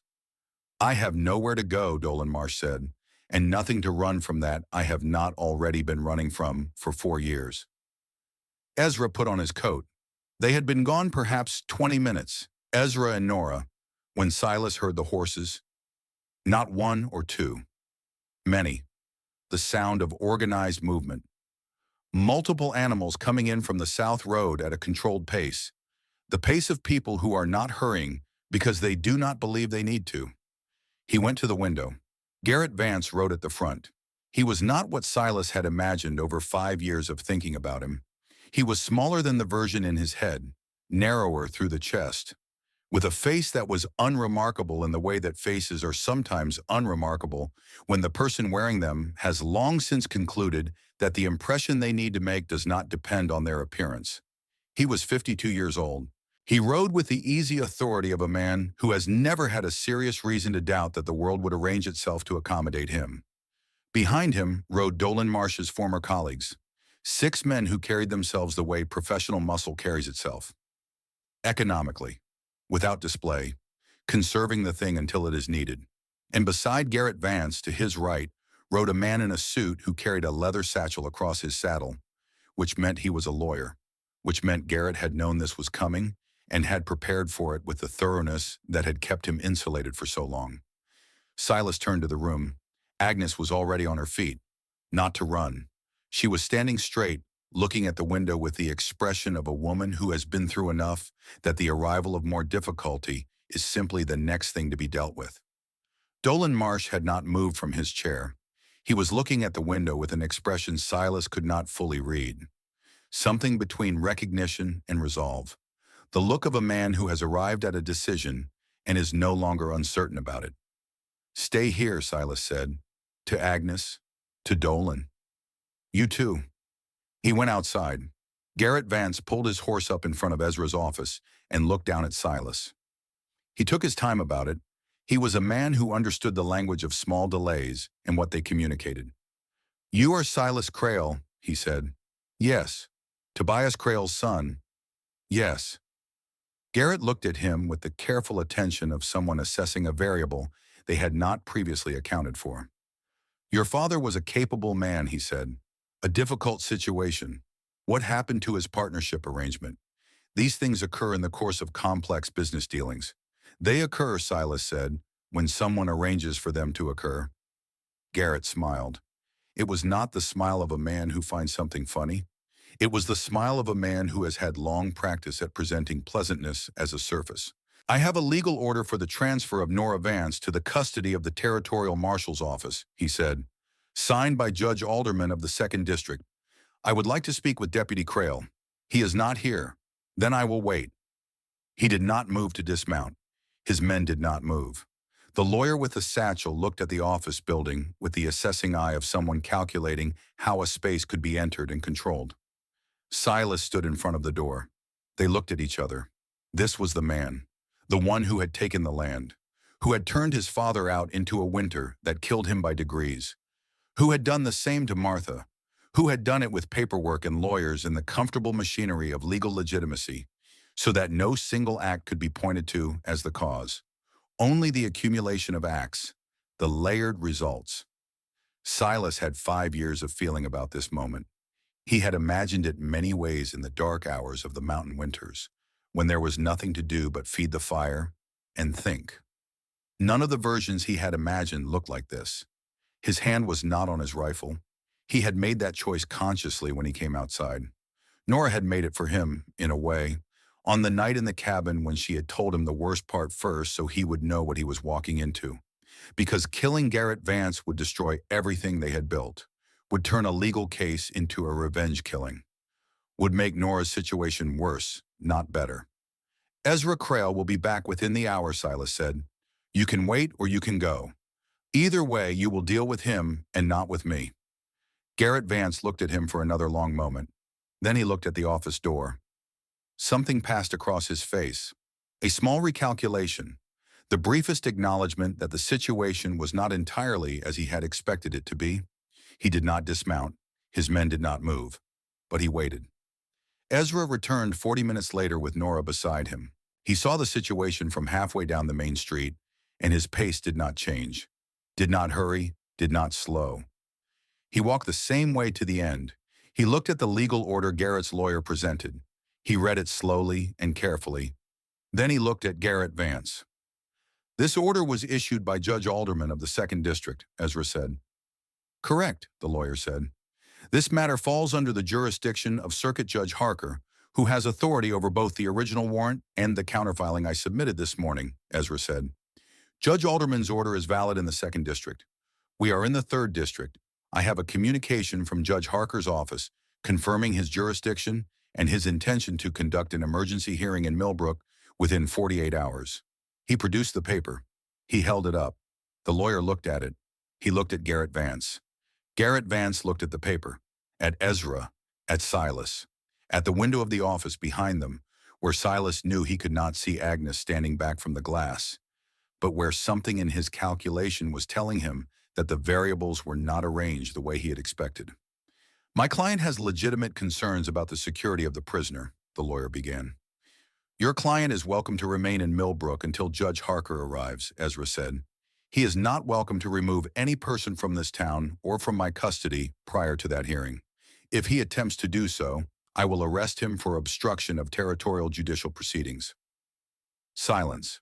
The kind of silence that occurs when a man who has never heard no from a source he took seriously hears it for the first time from a source he cannot immediately dismiss. Garrett Vance looked at Ezra for a long time. Ezra looked back. Ezra was not a large man. He was not an intimidating one in any physical sense. But he had a quality Silas had noticed his whole life in him. The quality of a person who has decided what is right and has stopped being interested in arguments to the contrary. It was not stubbornness. It was something quieter and more durable. Garrett Vance turned his horse. We will discuss this with Judge Harker, he said to the lawyer. They rode to the hotel at the other end of the street. Ezra watched them go. Then he turned to Silas. The bottle confirms it, he said quietly. Dr. Mercer identified arsenic trioxide residue consistent with a lethal concentration. He will testify to that effect. Silas looked at Nora. She was standing very still beside Ezra, her arms at her sides, her face composed, but her hands were not quite steady, and she did not try to hide that. It is real, she said quietly, not to either of them in particular, to herself perhaps, to the long 11 days that had led here. It is actually real. It has always been real, Silas said. She looked at him. Her eyes were bright in a way that had nothing to do with tears, or perhaps everything to do with the kind that come from something loosening that has been held too tight for too long.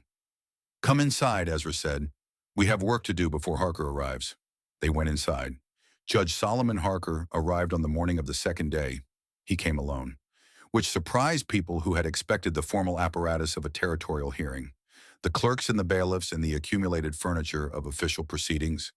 What came instead was a single man on a gray horse, 62 years old, heavy-set, with a white beard trimmed close in the unhurried manner of someone who has seen enough versions of human difficulty that new ones are sorted quickly into categories he already understands. He read the materials Ezra had assembled for 2 hours before he said a word to anyone. Ezra had been thorough. The partnership contract of 1869 with Tobias Crail's signature, Felix Strand's sworn statement about the bottle and where he found it, the medical finding from Dr. Mercer regarding the arsenic trioxide residue, Agnes Holbrook's written account of the evening, signed and witnessed, describing what she saw at the sideboard, Dolan Marsh's 4 years of records, organized by date and subject, covering the range of operations he had conducted at Garrett Vance's direction, and Nora's own statement, which she had written herself longhand in the careful and precise language of someone who had been trained to observe and report without embellishment. Judge Harker read all of it. Then he called Garrett Vance's lawyer into the office and gave him 90 minutes to review the materials and prepare a response. The lawyer came back in 90 minutes with a folder of his own and an expression that told Silas he had spent the 90 minutes understanding that the architecture of the case he had prepared was being built on a foundation that was no longer intact. The hearing took place in the church. It was the only space in Millbrook large enough to hold the people who needed to be present without making the proceedings feel like they were being hidden. The church was full. Word had moved through Millbrook the way it always moves through small towns. Quickly, and with the particular urgency that attaches itself to events that feel consequential.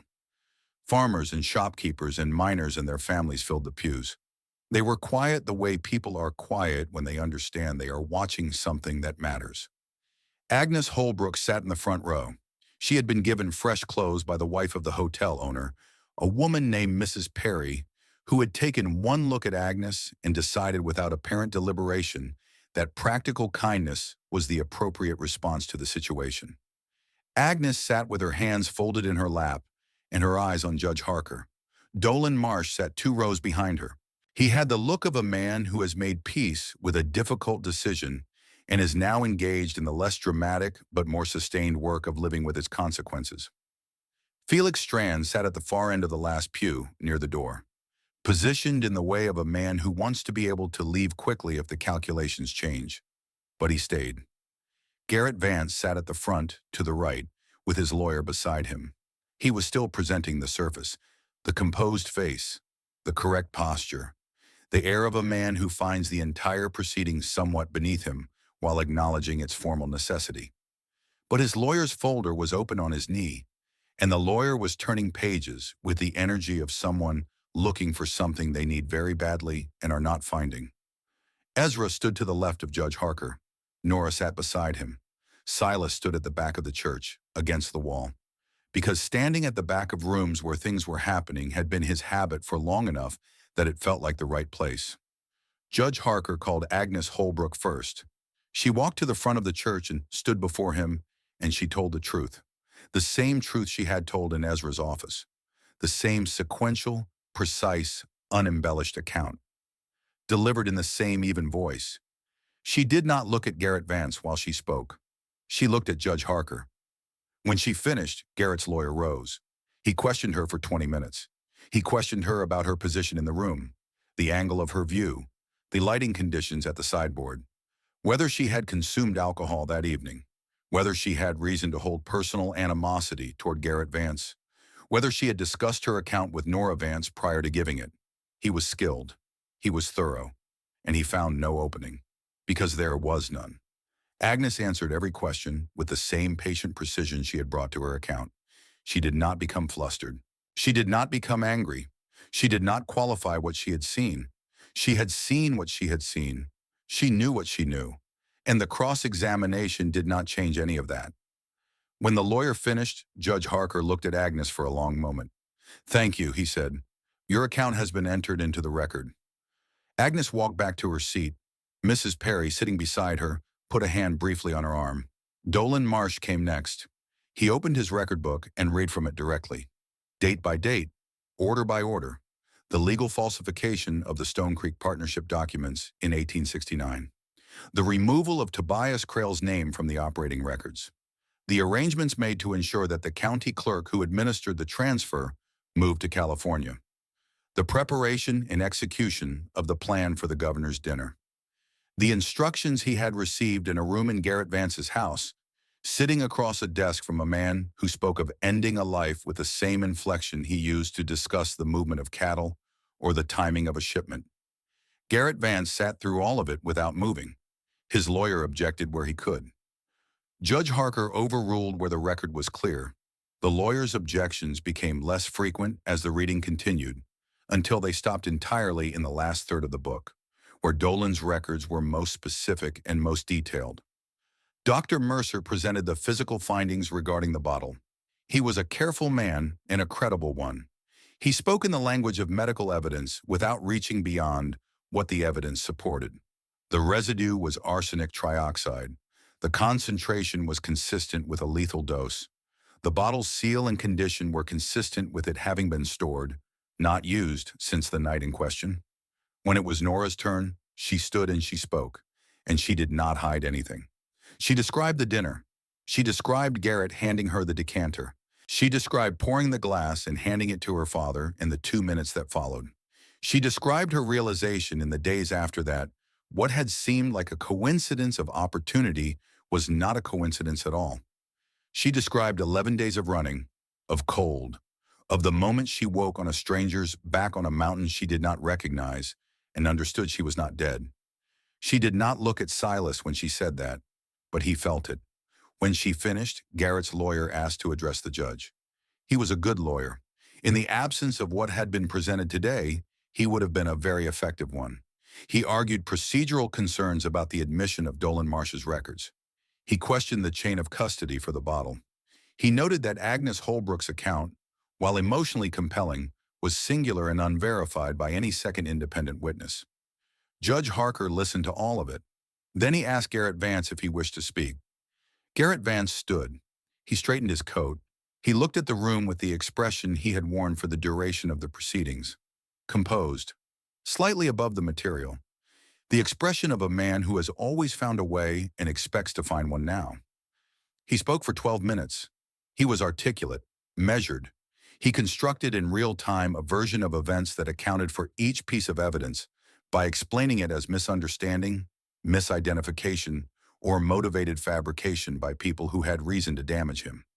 He spoke about his grief over the governor's death, his concern for his wife's mental state, his attempts to find her and ensure her safety. He spoke about the partnership dispute as a regrettable business matter that had been resolved through proper legal channels. He was very good, but the record book was open on the table. The bottle was on the table. The contract with Tobias Crail's signature was on the table. Agnes Holbrook was sitting in the front row with her hands folded and her eyes clear. When Garrett Vance finished, Judge Harker looked at him for a long moment. Then he picked up his pen and opened the large ledger he had brought with him, and he wrote for several minutes in silence. When he looked up, the room was very still. "I am issuing the following findings," he said. 1. The warrant for the arrest of Nora Vance, formerly Nora Whitmore, is hereby suspended pending a full retrial of the original charges in a court of proper jurisdiction, on the grounds that material evidence exists which was not available to the original proceeding and which substantially alters the evidentiary picture. He continued writing as he spoke. 2. I am ordering the detention of Garrett Vance pending investigation of charges including conspiracy to commit murder, falsification of legal documents in the matter of the Stone Creek Partnership of 1869, and obstruction of territorial justice. He will be held in the custody of Deputy Ezra Crail until transport to Helena can be arranged. He set down the pen. In the matter of the witness, Agnes Holbrook, her account has been entered into the permanent territorial record as a first-order witness statement. Let the record reflect that this court found her testimony credible, consistent, and given under circumstances that demonstrate considerable personal courage. Agnes did not look away from Judge Harker. But Mrs. Perry put her hand on Agnes's arm again, and this time it stayed there. Garrett Vance's lawyer was on his feet with objections that Judge Harker addressed one by one, with the patience of a man who has held this position long enough to find repetition tiresome but not unexpected. Garrett Vance himself did not speak. He stood when his lawyer stood and sat when his lawyer sat. And when Ezra crossed the room to stand beside him with the handcuffs, he extended his wrists with the precise, contained control of a man who is not yet finished and knows it and is conserving himself accordingly. He did not look at Nora. He looked at Dolan Marsh. It was a brief look, a few seconds. Dolan Marsh met it without flinching. Something passed between them that Silas could not read from where he stood. Something that belonged to 4 years of shared history that the rest of them had not been part of. And then Garrett Vance looked away. Ezra let him out. The church began to empty slowly, the way churches empty after significant events, with the particular quietness of people who are processing what they have witnessed and are not ready to return fully to the ordinary business of the afternoon. Silas stayed at the back, against the wall. Nora was the last person left in the front of the church, standing near the table where the evidence had been arranged, looking at the bottle, at the contract, at the pages of Dolan Marsh's record book still lying open. She stood there for a long time. He did not go to her. He waited. When she turned and walked back up the aisle toward the door, she stopped when she reached him. She did not say anything for a moment. She looked at him with the same directness she had used since the first night in the cabin. The quality he had come to understand was not performance, but simply the way she inhabited herself. "It is not over," she said. "The full trial will take months. Garrett has money and he has lawyers and he will use both." She paused. "He may find a way to reduce the charges. He may find a judge who is more accommodating." She looked at him. "I am not naive about the limits of what happened today." "Today was enough," Silas said. "Today was what needed to happen today." "Yes," she said. "It was." They walked out of the church together into the afternoon. The cold was the same cold it had always been, indifferent and absolute. The main street of Millbrook was quiet, the particular way of a town that is digesting something. A few people nodded to them as they passed. Mrs. Perry stood outside the hotel with Agnes and lifted a hand in their direction. They went to Ezra's office. 6 months later, the flowers that Martha had loved, the small yellow ones that came up along the creek in April before anything else, came up on schedule that year. Exactly as they had every year the valley could remember. The foundation of the new house was laid in March, the walls framed in April, the roof finished by the first week of May. Ezra helped on the weekends, riding out from Millbrook with his tools in his saddlebag, working without complaint and without requiring conversation. Dolan Marsh, awaiting his testimony at the Helena trial, had asked Ezra if there was anything useful he could do with his time. Ezra had told him about the house. He had come and worked 3 weeks on the framing and left without being asked to stay and without asking for anything. The trial of Garrett Vance opened in Helena in June. Nora testified for 2 days. Agnes testified for a day and a half. Dolan Marsh testified for 3 days, and his record book was entered into evidence in its entirety. The jury deliberated for 4 hours. The conviction was on all primary counts. Nora was in Millbrook when the verdict came by telegraph. She was between patients. Dr. Mercer handed her the telegram and she read it once and set it on the desk and finished seeing her patient before she allowed herself to stop and be still with it. Agnes Holbrook remained in Millbrook. She managed the clinic on the days Nora rode to Stone Creek. She kept the books with a precision that Dr. Mercer said was the most organized he had seen in 40 years of medical practice. Ezra Crail was promoted to sheriff of Millbrook County the following autumn. He wrote to Silas every month. Silas wrote back every 2 months. The letters were short and factual, and they were always answered. Felix Strand had taken his safe passage document and disappeared west, toward California, before the church hearing had even concluded. No one had seen him since. No one expected to. On a Saturday in late May, Nora rode the lower trail from Millbrook to Stone Creek for the first time without Silas guiding her. She arrived in the early afternoon. tied her horse at the post Silas had put in beside the new cabin, and walked down to the creek, where the yellow flowers were still going, a little past their peak, but still there, still the color Martha had loved. Silas was working on the fence along the south field. He heard her coming down the slope and set down his tools and waited. She stopped beside him and looked at the creek and the flowers and the long line of the ridge above them. And then she looked at the new window on the east wall of the cabin, the one that would fill with light every morning when the sun came over the ridge. "I found it without the guide," she said. "I know," he said. "I could tell by the time you arrived. You came the right way." "The right way is the only way I know," she said. He looked at her. She looked at the creek. "Martha would have liked this," she said. "The way it is now." He was quiet for a moment. "Yes," he said. "She would have." The creek ran over its stones. The afternoon light moved across the valley the way it had always moved, slow and gold, indifferent to the particulars of what stood beneath it, caring only that things were alive and present and facing it. They were both those things. They stood there for a while in the particular quiet of a place that has been returned to the people it belonged to. Nora did not ask about the future. She did not ask what would happen next. She simply stood beside him and let the silence exist. Then Silas reached into the inside pocket of his coat, the one closest to his chest, the one where he had carried the reddish-brown gloves since the night they left the cabin. He held them for a moment without taking them out. Then he took them out. He looked at them in the late afternoon light. The leather was soft and worn. The color had faded in places, but they were still whole. Still the gloves Martha had worn every time she walked this fence line, every time she stood at this spot and looked at the ridge. He thought about her, not with the particular sharpness of grief, the kind that had been the primary texture of the last 3 years, but with something different. The way you think about a person who was entirely real and entirely loved, and who is not present in the way they used to be, but whose presence is not gone from the world, only redistributed, settled into the places they touched, the things they taught, the decisions you make that carry the weight of what they would have said. He thought about Martha telling him that truths which cost something to speak are the only kind that matter. He thought about nearly 3 years on a mountain that had not cured him of anything. He thought about a pine box on a shelf in a dark cabin, and the footprints in the snow, and a woman who had told him the worst part first so he would know what he was walking into. He turned toward the new cabin, toward the small shelf beside the window that would fill with morning light. He walked inside and set the gloves down on the shelf, carefully, the way you set something down that you are not throwing away, that you are placing where it belongs, so that it can be what it is, and you can be what you need to be next. He stood there for a moment with his hand near them. Then he let his hand fall. He went back outside.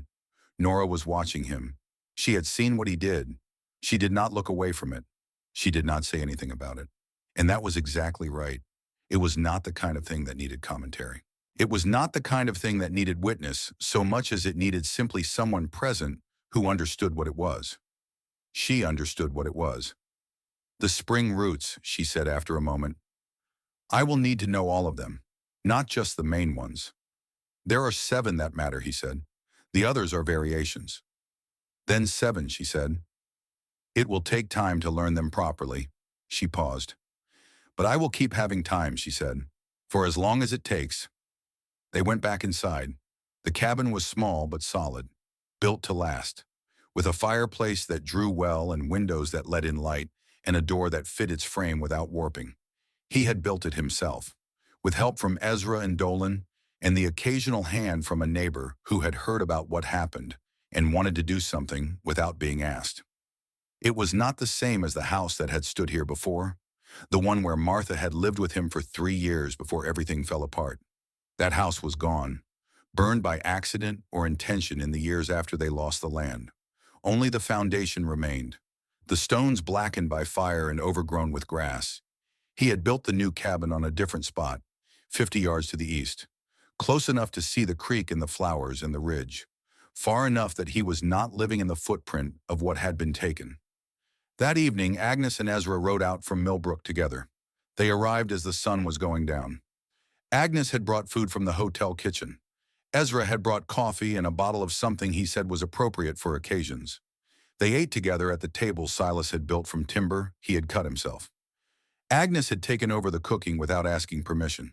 She had produced from the supplies. She brought a meal that was considerably better than anything the supplies seemed to warrant. They talked. Not about Garrett Vance, not about the trial or the verdict or the proceedings that had followed, but about other things. Ezra told a story from his early days as a deputy that was embarrassing enough to be funny. Agnes talked about her sister in Harker's Crossing, about the letter she had received saying her sister was coming to visit in the summer. Nora asked questions and listened to the answers with the attention of someone who has spent enough time running that the ordinary luxury of conversation has become remarkable. Silas said less than the others, which was not unusual, but he was not absent from it. He was there, in the room. In a way, he had not been in a room with other people for a long time. At some point, Agnes and Ezra drifted into a conversation about the practicalities of the coming months. What Agnes would do, whether Ezra's offer of a permanent position managing the clinic records was something she wanted to consider. Nora stood and put her coat on and went outside. Silas waited a few minutes. Then he followed. She was standing on the ground in front of the cabin, looking up at the sky. The stars were out, sharp and close, the way they only get at altitude in clear weather. Even though it was spring now and the worst of the winter was behind them, the nights were still cold enough that the air was clear. He stood beside her. They were quiet for a while. "What will you do?" he said. "There is a town called Millbrook," she said, "that does not have a second physician. Dr. Mercer is 63 and has been looking for someone to work with him. You would stay here." "I would stay here," she said, "for a while, until everything is fully resolved, and perhaps after."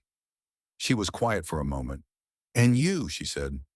Silas looked at the ridge. Beyond the end of the valley was the dark shape of the mountains, the long line of the Bitterroot against the sky. "Stone Creek," he said. "Yes. The valley is worth going back to," he said. "The land is worth rebuilding on." He paused. "Martha is worth honoring by doing something with it, rather than leaving it to someone else to misuse." Nora did not say anything. She was looking at the mountains. "It will take time," he said. "The rebuilding, the legal process for the rest of the land claims. It is not a thing that happens quickly." "No," she agreed. "Millbrook is 40 miles from Stone Creek," he said. "If a person knew the Blackthorn Pass, it is a 2-day journey in winter, shorter in spring when the lower trail opens." She looked at him. "That is true," she said. "A physician in Millbrook would need to know the mountain routes in case of emergencies. People get hurt in the high country. They need someone who can reach them." "They do," she said. "I could show you the routes," he said, "in the spring, when the pass is passable without the risk." She was quiet for a moment. "I would need to know them," she said. "For the work." "Yes," he said, "for the work." They stood for another moment in silence.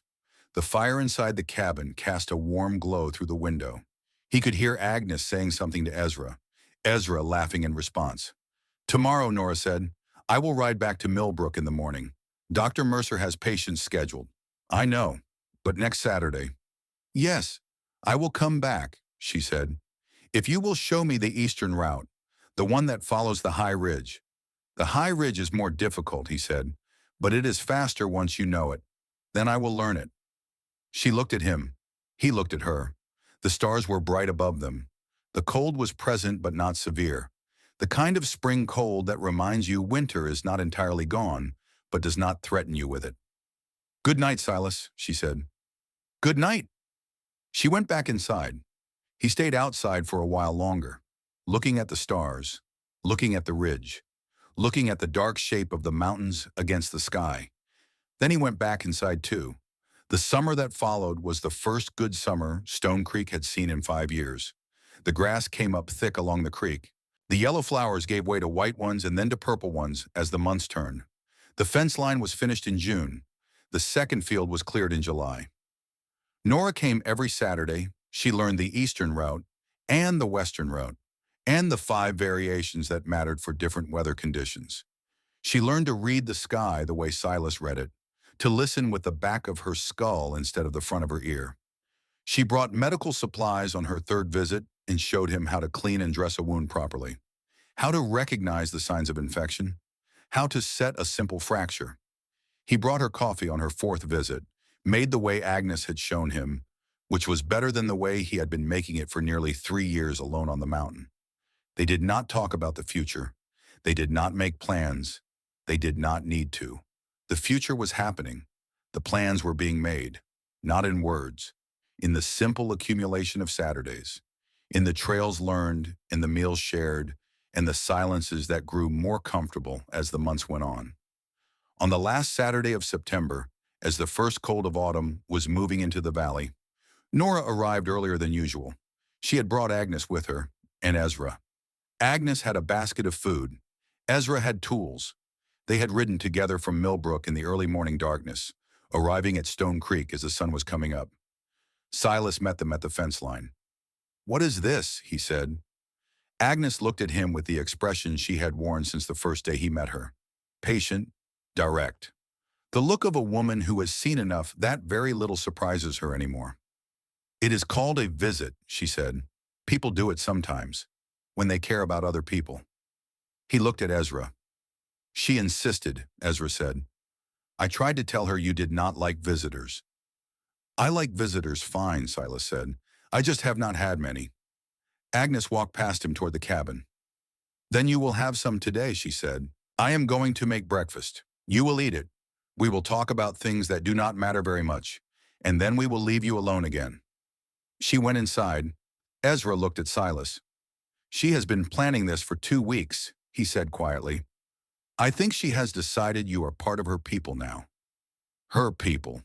The people she takes care of," Ezra said, "whether they ask for it or not." Silas looked at the cabin door, then at Nora, who had dismounted and was tying her horse to the post. "Is that what this is?" he said, "being taken care of?" Nora looked at him. "It is breakfast," she said. "Do not make it more complicated than it is."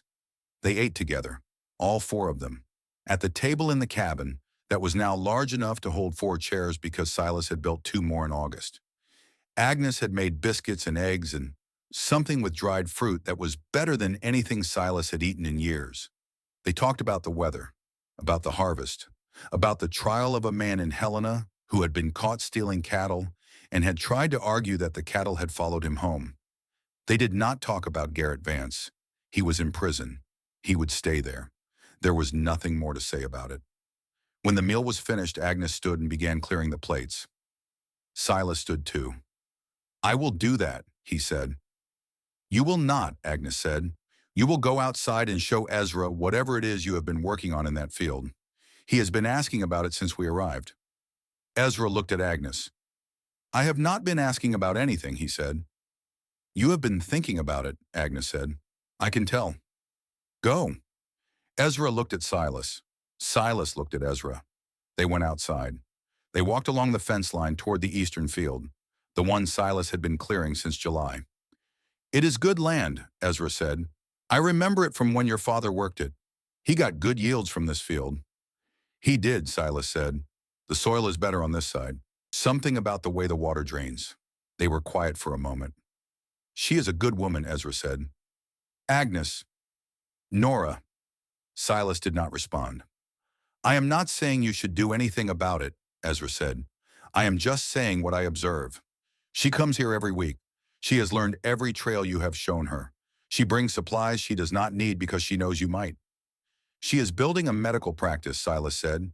"She needs to know the routes." "She needs to know some routes," Ezra said. "She does not need to know every route. She does not need to come here every Saturday.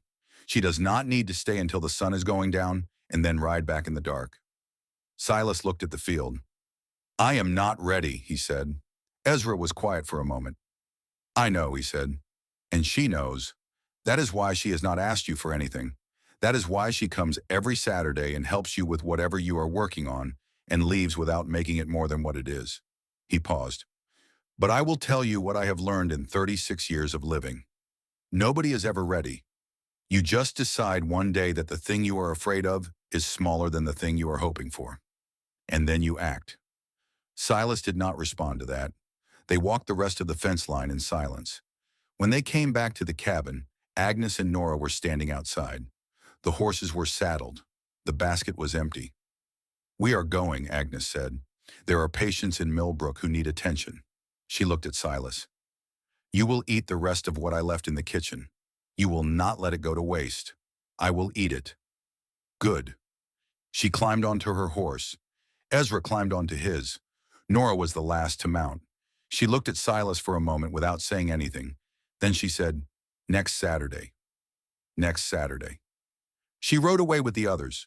Silas stood at the fence line and watched them go until they were small figures on the trail heading west. Then he went back to the cabin. On the table, beside the plates Agnes had washed and stacked, there was a small package wrapped in cloth. He opened it. Inside was a pair of gloves. New. Leather. The color of autumn leaves. There was no note. There did not need to be. He looked at the gloves for a long time. Then he looked at the shelf beside the window, where Martha's gloves still sat, where they would always sit. He put the new gloves on the table. He did not put them away. On the last Saturday of October, as the first snow of the season was beginning to fall, Nora arrived at Stone Creek with her saddlebags full of medical supplies. She had been called to a ranch 30 miles north 2 days before. A man had broken his leg falling from a horse. She had set it and stayed with him overnight and ridden back to Millbrook in the morning. She was tired. He could see it in the way she carried herself, but she had come anyway. You should have rested, he said. I will rest here, she said. She dismounted and tied her horse and walked to where he was standing at the fence line, the same spot where they had stood together in May, when the yellow flowers were blooming and the world was beginning to turn toward something new. The flowers were gone now. The creek was edged with ice. The mountains were white with snow. But they were still standing in the same place. Silas looked at her.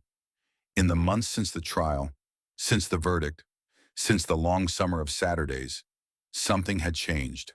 Not dramatically, not in any way he could point to and name, just the slow accumulation of days, the gradual wearing away of the space between them.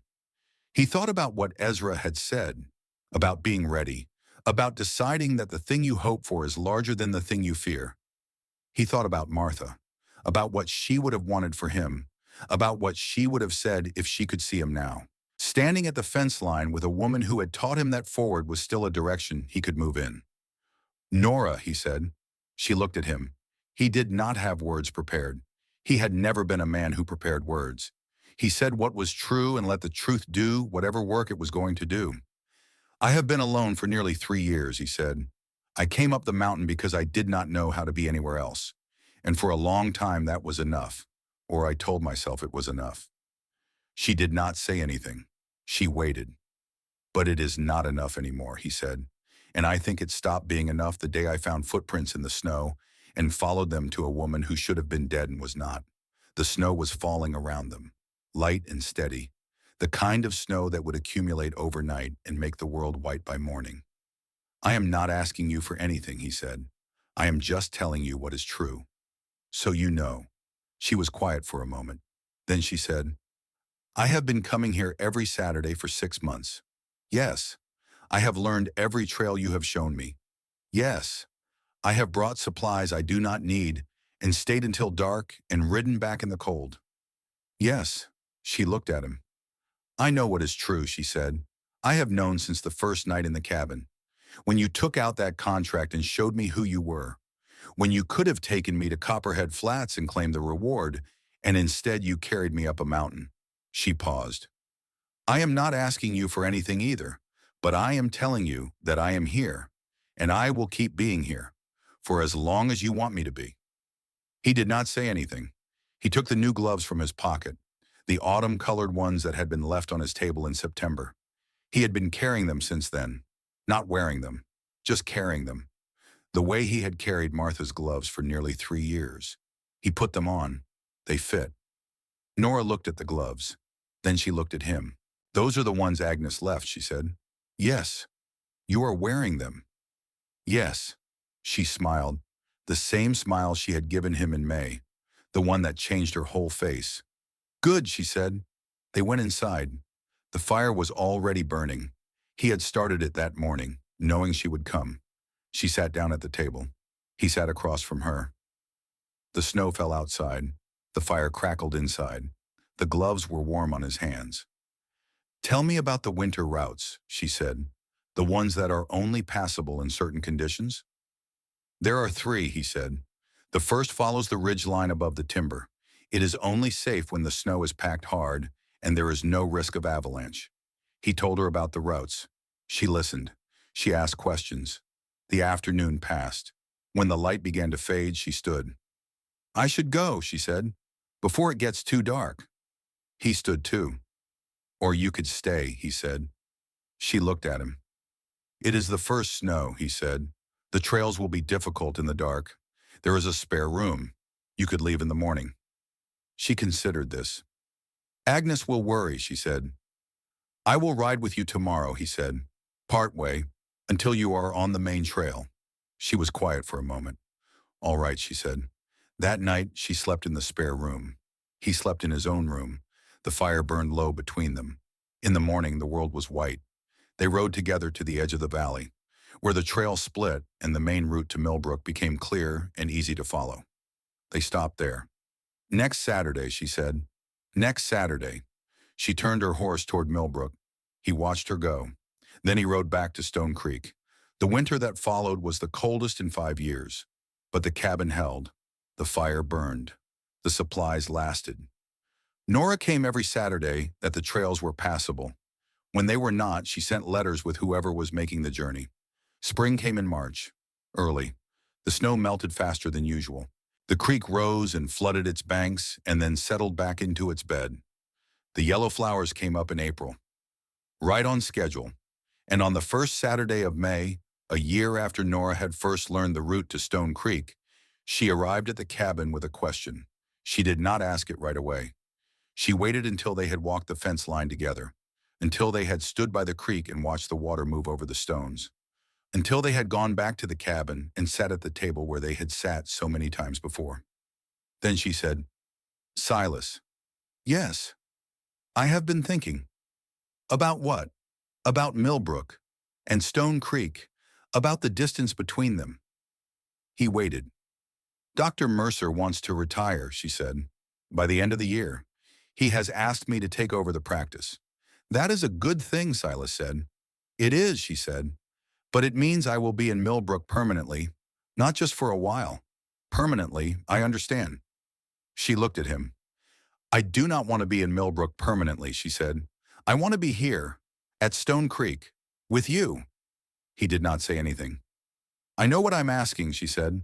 I know it is a large thing. I know you have been alone for a long time, and maybe you prefer it that way. She paused. But I am asking anyway, because you told me once that truths which cost something to speak are the only kind that matter. And this is the most costly truth I have. Silas looked at her. He thought about the night he found her in the snow, about the months that followed, about the trials and the verdicts and the Saturdays and the slow accumulation of a life being rebuilt. He thought about Martha, about the gloves on the shelf, about the ones on his hands. He stood up. Come with me, he said. He led her to the shelf beside the window, where Martha's gloves still sat, where they had sat for a year now. He picked them up, held them for a moment. Then he opened the drawer beneath the shelf, the one that held things that mattered but were not for display, letters from Ezra, the deed to the land, small things that carried weight. He put the gloves in the drawer. He closed it. She has been here long enough, he said. It is time for her to rest. He turned to Nora. Stay, he said. She looked at him, at the drawer, at the window that filled with morning light. Are you sure? I have been sure since the first night in the cabin, he said. I was just not ready. Now I am. They were married in September, in the small church in Millbrook with the crooked steeple. Ezra performed the ceremony. He had gotten himself ordained for the purpose. It had taken him 3 weeks and a lot of paperwork, but he had done it. Agnes sat in the front row. She wore a new dress that Mrs. Perry had helped her make. She did not cry. She said later that she had used up all her tears years ago and now only had room for smiling. Dolan Marsh came from Helena. He had finished his testimony. He was building a new life somewhere in the East. He did not stay long after the ceremony, but he shook Silas's hand before he left and said something about fathers and sons and being the kind of person you can look at in the mirror. Felix Strand was not there, No one had heard from him since he left. No one expected to. After the ceremony, they rode back to Stone Creek together. The cabin was waiting. The fire was ready to be lit. The yellow flowers were long gone, but the creek was still running, and the ridge was still standing, and the world was still turning in its patient, indifferent way. They stood at the fence line as the sun went down. Nora looked at the mountains, at the long line of the Bitterroot against the sky. "It is beautiful here," she said. "It is," Silas said. She looked at him. "What are you thinking?"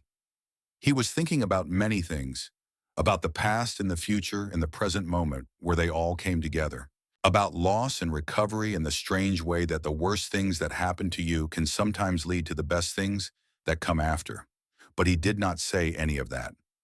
"I am thinking," he said, "that the spring flowers will come up in April, and that we will be here to see them." She smiled. "Yes," she said, "we will." The spring came. The flowers came with it. They stood at the fence line together and watched them bloom. Yellow first, then white, then purple. The creek ran over its stones. The ridge stood where it had always stood.